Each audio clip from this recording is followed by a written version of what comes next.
What's up? And welcome in to Under the Hood with Jonathan Hood. Thanks so much for downloading the podcast and checking me out on YouTube as well, youtube.com. Look for Under the Hood. Please like, share, and subscribe and comment because this channel has been blowing up because of you. So thank you so much for your support. We cannot wait for Saturday because it's Meat and Cheese Week playoff edition.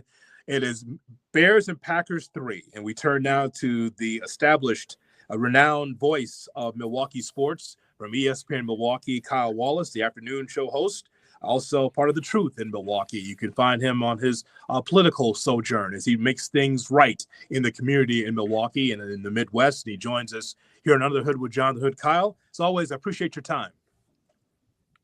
No, thank you, J-Hood. You always make me sound so, better than what I am, and you always butter me up. You're much better than that guy that you work with every single day, David Kaplan. I like you. So let's start with me buttering you up. Are you not the established, renowned voice of Milwaukee sports on the afternoons on ESPN Milwaukee? Are you not that? It depends on who you ask. If you ask the city of Chicago after that miracle victory y'all had, I'm probably the dread-headed idiot from Chicago that can't stand Caleb Williams. So it was, I don't know, renowned and established would be something folks down in Chicago would know me as. That's how I know you as. Why would I say anything different? I appreciate that, J-Hood. One day I'll be like you. Well, listen, it's all about class. That's what I always look at. Kyle Wallace, I always think about class. I think about our last conversation because from my standpoint, I thought I was giving the Packers their flowers. I mean, after all, the Packers defeated the Bears in that first contest, and then the Bears were able to get their lick back, and they won the second game. So I think this is just part of the rivalry. I mean, there's been dominance from the Packers for a long time, but you can see what the Bears were able to do in that second game, and that's why this game here coming up on Saturday is very intriguing. I'm sorry. Did you just say you could see what the Bears were able to do in that second game? Well, I mean, in the record books, the Bears defeated the Packers, so that's why this third game would be intriguing. No, I get it. No, absolutely. I did see what they were able to do. The last 5 minutes was absolutely miserable for me. I mean, absolutely miserable for me. Other than that, I was like, okay, it looks like Malik's going to lead them down there. But I will say, this is fun to have the rivalry be renewed because let's be honest, the last 4 games these teams have played have been extremely close football games. You're talking about a fingertip block, and you're talking about a stupid defensive play call by the Packers, just simply allowing the Chicago Bears to pick up a first down and kick a field goal. So I'm just telling you, this has been a rivalry renewed the last 2 seasons for the Green Bay Packers and the Bears, where it's really just come down to one score. And it's been exciting. Despite I hate the Bears a lot, I do enjoy good football, and that's what we have been able to enjoy between this rivalry the last 2 seasons. You know, me and you, Kyle, are on the same page. I love good football, too. I enjoy good football. And to the point where I want to talk to you about the quarterback play of Caleb Williams and now Jordan Love, who's healthy now. So he'll be able to be upright for this game. I want to ask you about the quarterback play. So you've seen it for 2 games with the Bears and Packers. What do you think of the quarterback play for this one? Caleb Williams, anything stand out now? And then same thing with Jordan Love. What stands out? I mean, the biggest things for Caleb Williams is that Caleb Williams, he plays hero ball just so well. I mean, at the end of the day, y'all have 6 victories, and I believe 6 comeback wins, and I believe they all were with under 2 minutes left in the game. And even last week, you were able to come back into the game. The kid does a marvelous job never being, out of it. He doesn't waver. He still feels like he has a chance to win at the end of games, which is fantastic. But one thing I would just have to bring up, the game against the 49ers balled out. The ball he had to end the game against the Packers was a beautiful pass. I even will give him credit for even though Keyshawn Nixon had a blown coverage, he did a great job under pressure, finding a way to throw the ball. But what I will also point out about your quarterback in Caleb Williams is that there is still a level of inconsistency with that. There is no excuse and no reason under a Ben Johnson-led offense and how we know how dynamic that offense can be, that you guys have only scored 3 points in the first half against this Green Bay Packer team, especially in the last game when we came in without Micah Parsons. And so again, Caleb Williams is not a trash quarterback. He was the number 1 overall pick for a reason. That class that he was in is going to go down as one of the best draft class for quarterbacks in the history of the NFL. But at the end of the day, Caleb Williams is still young. They still have inconsistency against the Packers getting their offense going early, and you're going up against, yes, a Jordan Love that'll be upright, a Jordan Love that will be healthy. They held him out last week. He would have been ready to go. He was on the sideline as well, just in case. They said he would just hand off the ball if he did have to get into the game. Jordan Love has more experience. He's the better quarterback at this point in time. I think he'll end up being the better quarterback, and so that's why I lean towards picking the better quarterback and better coach combination that has more experience on Saturday night. You mentioned that it was no reason or no excuse for the Bears to score so few points against the Packers. Well, that's probably because the Packers are good. I mean, if nothing else, they're tenured and they're experienced. So you can understand why a first-year head coach like Ben Johnson and how Caleb Williams, second-year quarterback, would have struggles against a good defense of the Packers, right? Oh, no. Ben Johnson said he loves beating the Packers. That's not the question. That's the favorite thing. No. I mean, to be fully transparent, the last game that the Packers played against the Bears, if a Packers fan told you that they were going to shut out the Bears in the first half, they would be a lie. Because we're coming off the fact that Micah Parsons went down and Devontae Wyatt ended up being out as well. And so in that game, we're thinking, oh, my gosh, I don't know how we're going to stop that running game, because the running game destroyed us in the second half up in Lambeau, and the Packers were able to basically slow down the Bears defense after that first drive where they had the stupid play call the Bears had where you tried to snap it to your running back, and it was a disaster. But after that, the Packers defense was able to settle in. And so I was surprised. And what you saw against the Baltimore Ravens is the defense that we were very concerned that could happen, is that a really good running back like Derrick Henry could run all over the Packers. We kind of expected for the Bears to be able to control the clock and run the football against us at Soldier Field, and that just wasn't the case. So I was surprised. I think our defense is extremely flawed because we don't have any guys that can get after the quarterback. We don't have the best cornerbacks as well. That's why we brought in Trayvon Diggs. So 0 points in the first half is inexcusable. I don't see how a team would score 0 points against the Packers in the first half, despite me loving my Green Bay Packers. Yeah, I understand that. But going back to our previous conversation, Kyle, if the Bears are less than in some of those categories, how do the Packers lose? Yeah, listen, miracles, divine intervention. Listen, I don't know. I don't know how Romeo Dobbs didn't get it. I don't know how we got the 15-yard penalty for a face mask. I don't know why Keyshawn Nixon decided that he wasn't going to do what his job and his responsibility when you're blitzing. Now you get me all fired up thinking about what happened at the end of the game. That was absolutely miserable. And then it all ended perfect for you all as Keyshawn Nixon got beat after having the great interception last time for the game-winning touchdown. And now you guys are wearing cheese graters on your head, including your co-host. Yeah, I can't speak for my co-host, but I just have the tight cut. I don't do that, Kyle. It's amazing. I've told you this before, young blood, that as you talk to your listeners on the truth about African Americans and blood pressure and taking care of their health, here you go, like going off about the Bears. It's very strange how you can have these remote broadcasts about getting your blood pressure and checking your blood and making sure that you're healthy, and you're coming across very unhealthy when it comes to the Bears and Packers. And I just don't know how you can reconcile that. I think that's very strange. So like as I told you before, in game 2, I'm this. I am so even keeled and so ready for this game on Saturday, like I was the previous game. Hey, J-Hood, listen, I thank you for checking on my blood pressure. You sound like my fiance. I went to the doctor. We're all good. Thank goodness. But J-Hood, ain't nowhere in the world you were watching that game through the first 3.5 quarters and you weren't just frustrated. You had to be. There's no way. I mean, you're always frustrated when you watch a game. Always. I mean, that's no difference. It's like a day that ends with Y, Kyle Wallace. I mean, here's the problem with guys like you. Okay? Yes, sir. Let me hear about myself. Because everything boils down to Bears and Packers. And actually, if it was the Eagles, if it was San Francisco, if it was Seattle, I mean, you should be as fired up. But because it's the Bears, you have all this angst and all this animosity.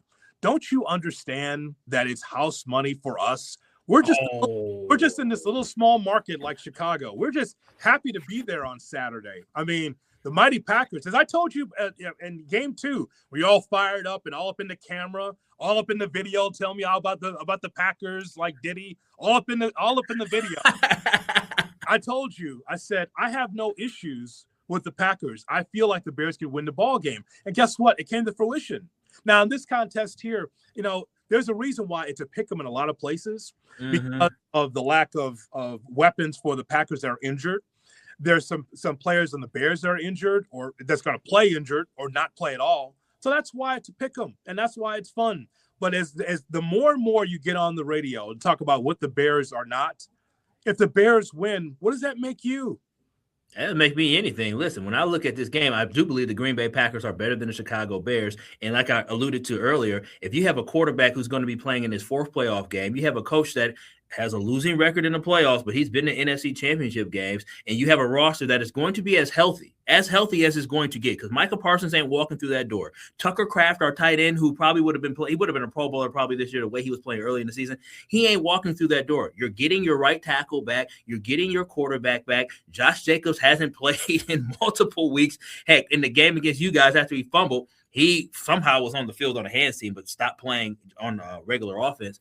This Packers team should be healthy. There is no excuse for Saturday if they do not win. So if the Packers somehow in a miracle way do not win on Saturday, I'm not going to sit here and try to point fingers. I'm going to simply say they were not good enough, and that falls on the quarterback, that falls on the coach, and that falls on a general manager for not ensuring that this team had everything they needed in order to win a game that I believe is very winnable on the road on Saturday. So you may not be there yet, but I think that you and I should talk about this because there is a card for teams to play, and that is the John Harbaugh card. It's there.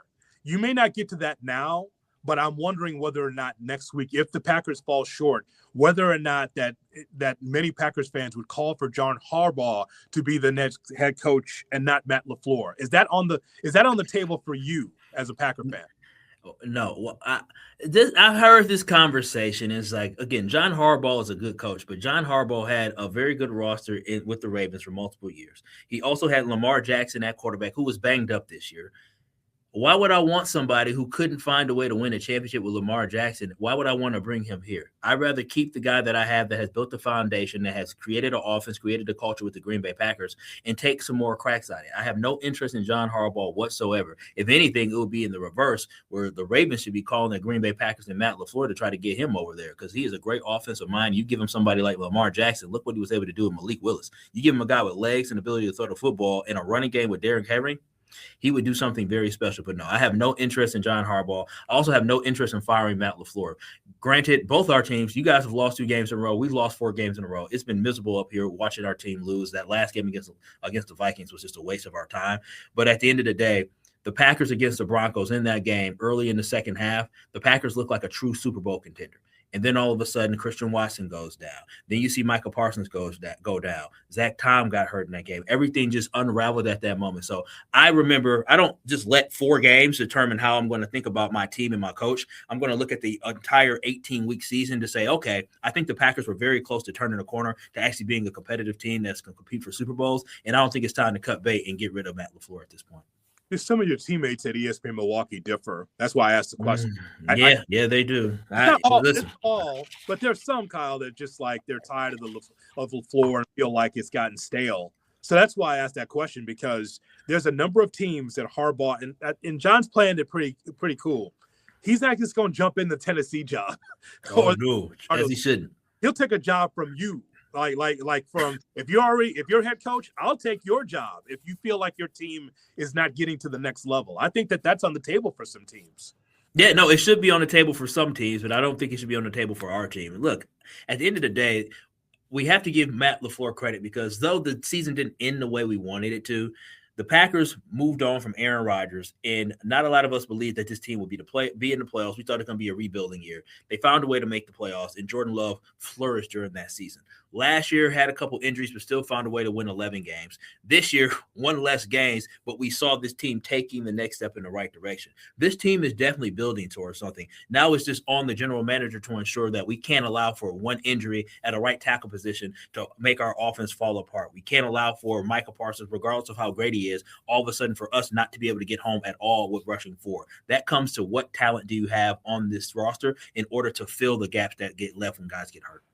So Kyle, I just want to just ask the question, because I'm not involved in this at all, but I would like to ask about thing with you and my radio partner, David Kaplan. Apparently he was on your show yesterday, and there was a bet that was put out there. It was something along the lines of that Kaplan would have to wear a Jordan Love jersey if the Bears lose. But what was the other side of the bet? Was there another side? Because I didn't get it be your own people, J-Hood. It be your own people. The person who proposed that was my own co-host, Ben Brust, the former Chicago Bears fan that y'all love to talk about. He proposed it. I hate the Chicago Bears. I'm be very honest. I don't ever want to wear anything Chicago Bears. I believe my Packers will win on Saturday, but I hate the Chicago Bears. But also the reason why I said I would not agree to it until Cap actually did his bet, paid off his bet from 2 years ago. We had a bet from 2 years ago. He was supposed to jump in Lake Winnebago. I'm sure he loves talking about his lake house up in Oshkosh, Wisconsin. He was supposed to jump in the lake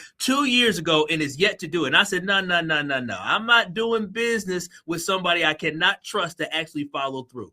I can't do it. I believe the Packers are going to win. I said if he jumps in Lake Winnebago or Lake Michigan, then I would definitely take that bet because I feel confident. But I'm not taking the bet with anybody that doesn't pay their dues. Now, you see, I wouldn't have that bet, and I wouldn't wear a cheese grater hat. You know why? Because I got too much Bears gear. Why would I wear that? So why would I do that? It's cooler when I just wear a different hat. Why would I wear a cheese grater hat? I would look ridiculous. But Indeed. Yeah, and see, this is why, Brother Wallace, when I come here civil, great conversation, and here you come with that angst and that hate. I don't like the Bears, J-Hood. I really don't. But you use the word hate, and this is a show that you do on The Truth that really talks about love, and that's why the dichotomy that is Kyle Wallace is just very confusing to me. I mean, a strong sports hate is healthy. There's nothing wrong with that. I'm a Georgia Bulldog. I hate Tennessee. I understand that, right?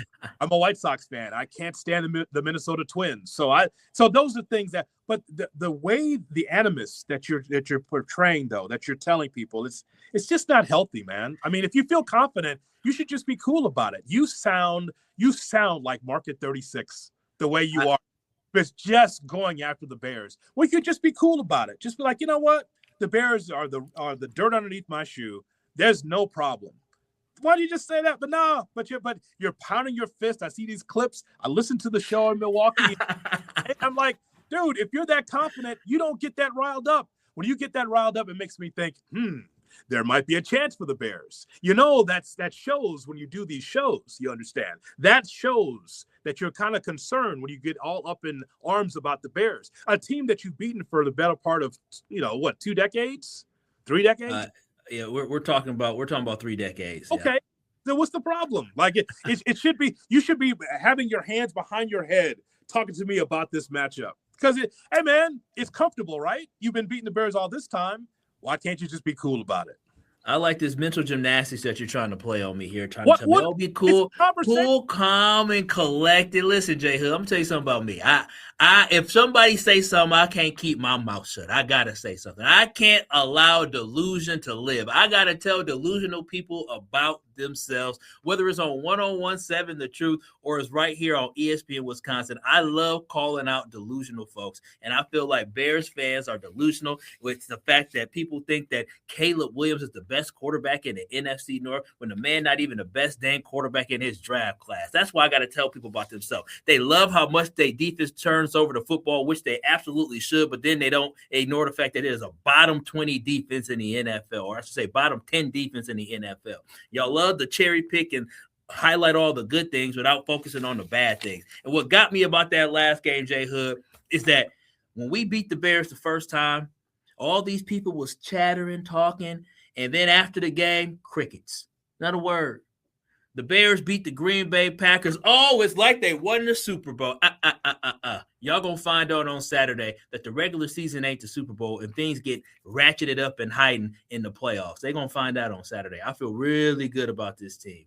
Okay, well, my conversation with you that's civil is not mental gymnastics. It's clear that you don't have a Jonathan Hood in that market that you could talk to about these things. I think that's clear. That you don't to be able to just go back and forth with and just try an exchange of ideas. You don't have a J-Hood in that market to be able to talk to you. That's unfortunate. I probably should go up there and just have some lunch with you and talk to you about being so upset and being so up in arms and so angry about the Chicago Bears, a team that you've been beating all this time, and all of a sudden now sounds like you're concerned. And for me, as I told you before game 2, I'm not concerned.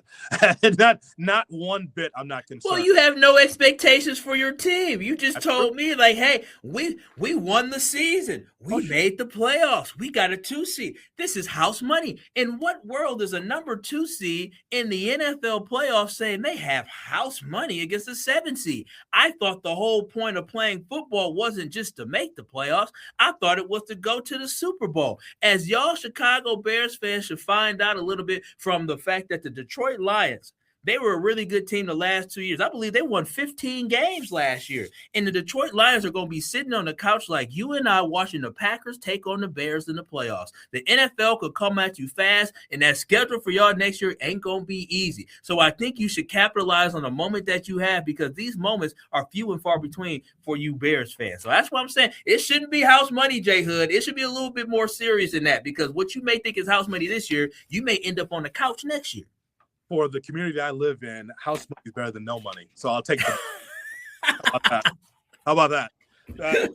I'll take the money that's there. And the money is the NFC North Championship, and then a chance to be able to move forward in the tournament. And that's what it comes to. So you say delusional Bears fans. That's not me, because No, you're not. No, I'm a truth teller when it comes to this team. So I can't. I'm not gonna be. But here's one thing I won't be. I won't be brushed by you by telling me that all Bears fans are the same, because we're not all the same.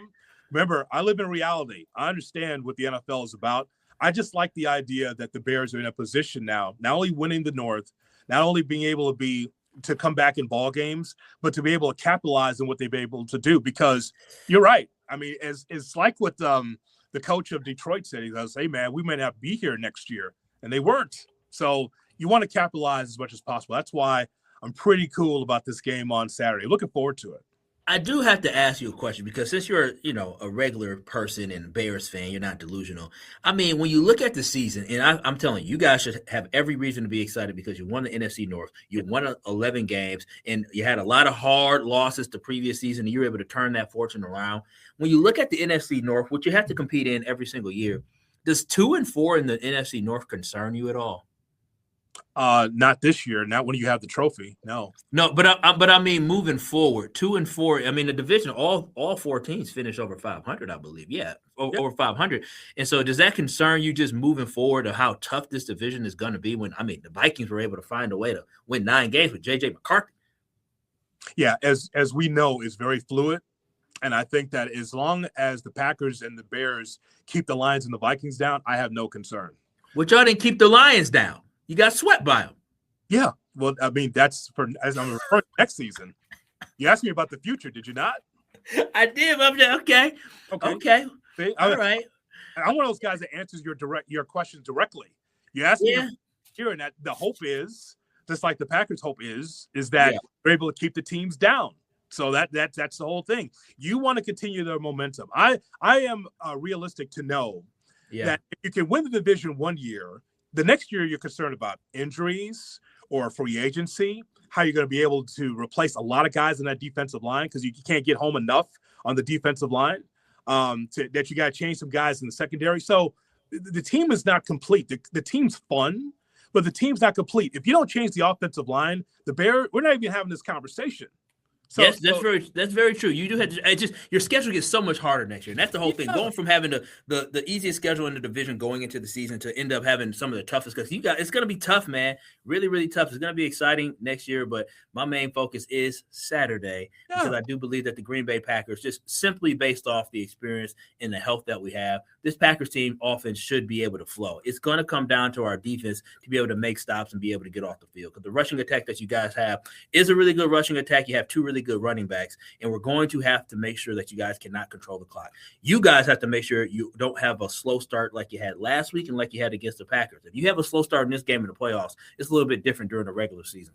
I expect the Bears to run the football effectively. I expect Caleb Williams to run out of the pocket to be able to get a first down. I don't know what happened in the Lions game where he did not run. He decided not to. That was a mistake. The running load. And so I expect the Bears to be able to run the football and keep doing that and take time off the clock. There's no need to throw the ball all over the yard early. I like to play with a little tempo there, but then the question is defensively for the Bears, are you playing with cleats or roller skates? because if you get to the quarterback, that means more pressure on the back end for the secondary and the linebackers. And linebackers have been the shits for the last 5 or 6 games. So you got to figure that part out. So that's why there's a reason why Vegas looks at is a pick 'em, or Packers favored by 1.5, or Bears favored by 1.5, or it's that tight. It's damn near a pick 'em, and that's why. I agree. It's a pick 'em. 2 flawed teams that don't have a chance of winning a Super Bowl going toe to toe. That's what it is. I keep it real. I was thinking Santa Clara back in Denver, but not no more. I'm thinking let's just find a way to get to Seattle and let's see if we can make some magic happen out that way. How about this? I'll go this far with you. How about this?